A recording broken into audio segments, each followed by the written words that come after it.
like to show you how to make a salt dough keepsake. It's something I've done with my family and they really, really enjoyed doing it. I've even got my little monkey to give me a hand today because it is really simple to do. Hi monkey! So first of all, if I hand over to my little monkey, we are going to need 2 cups of flour. So here is 1 cup and we're just using plain flour.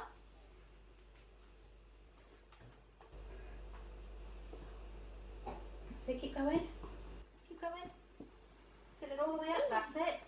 So now we have, it hasn't got to be exact, we have got a little bit of extra in the bowl, but that's okay. So we'll put 1 cup.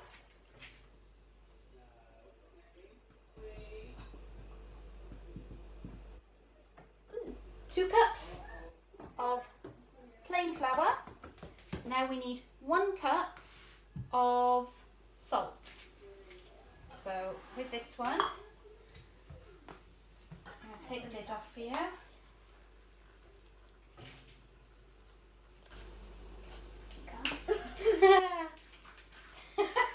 Oh, we won't.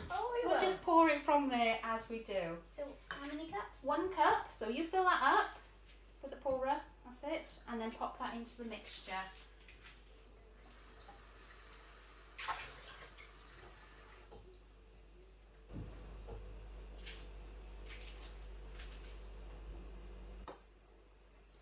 While Faith is filling that up, I've just got ½ a cup of warm water. In a few minutes time, we're going to mix this all together and knead it onto the work surface. As you're kneading it, it's really important to do this for a good couple of minutes so that you can build the elasticity in the dough. And the more that you knead it, the smoother the consistency of the salt dough when you're using it. Is that enough? Yeah, that's lovely. Good girl. Drop that in, please. That's a lot of salt. Now we add our water to the mixture and mix it all together. I tend to use my hands like this when I'm going, and it will stick to your hands. It's quite messy, but the kids can get in and they can have a go as well. Do you want to have a go? Yeah. Come on, put your hands in. Mix it all together. Ew. That's it, mix it through. Squeeze it together because you want to get A dough. into a dough. That's it. Ooh. Make sure we pick up all the flour and all the salt from on the sides. Now it is a little bit of trial and error. Sometimes you might need to add a little bit more water. Sometimes you might need to add a little bit more flour. Or a bit more salt. Well, the salt you don't really need to add much more of. I think we're going to need a little bit more water into our mixture. Do you want me to get it or? You carry on, keep mixing.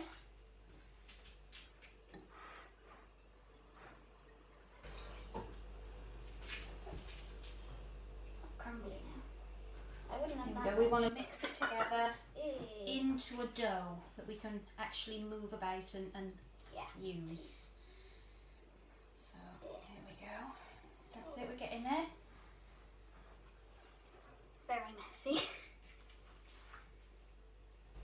As you can see, it's sticking nicely now to Faith's hands. Yeah.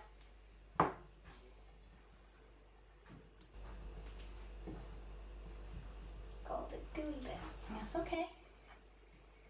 So far I've added a cup of water and it's still not coming together brilliantly. No, because all the water's in my hands. Come on then, move your hands out because I'm going to turn this out now onto my work surface. Oh gosh. So messy. So there we go with our dough on the work surface now. Put that aside. And I want to bring it together into one piece. If you're finding it's getting a bit crumbly, add a little bit more water. If you could get me some more water, Faith, I may need a bit more water, please. Okay.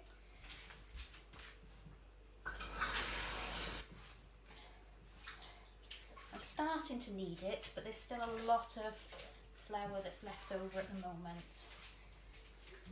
Water? There we go. If you add just a small amount into the middle, that's it.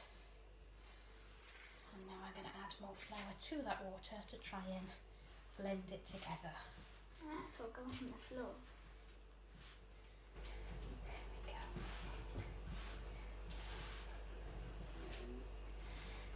A bit more water. Still okay a minute.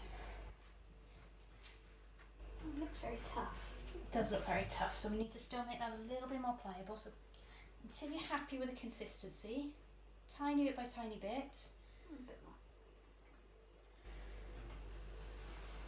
to add it into your mixture.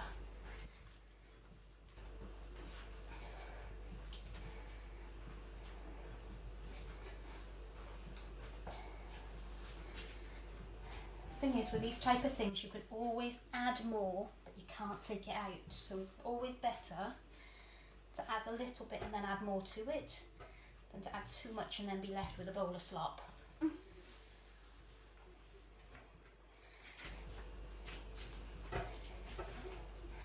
Still need a little bit more, please.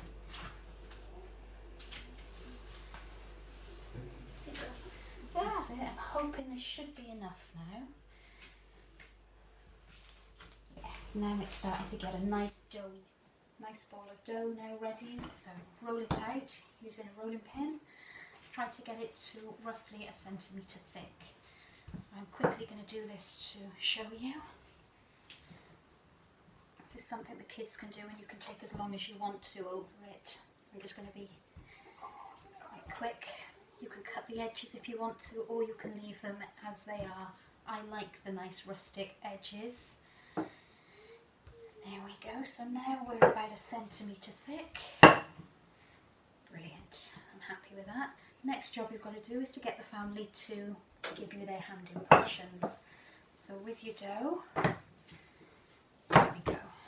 Family, push your handprints in. We push the fingers down into the dough, to the left and the right, making sure they leave a nice impression in the dough. Then make sure you put your own handprint in as well, because this is a family memory.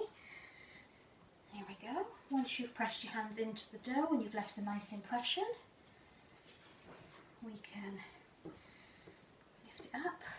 Here we go. As you can see, I'm now going to place this onto baking paper on a baking tray, and I'm going to put it into the oven on the lowest heat possible and leave it for an hour.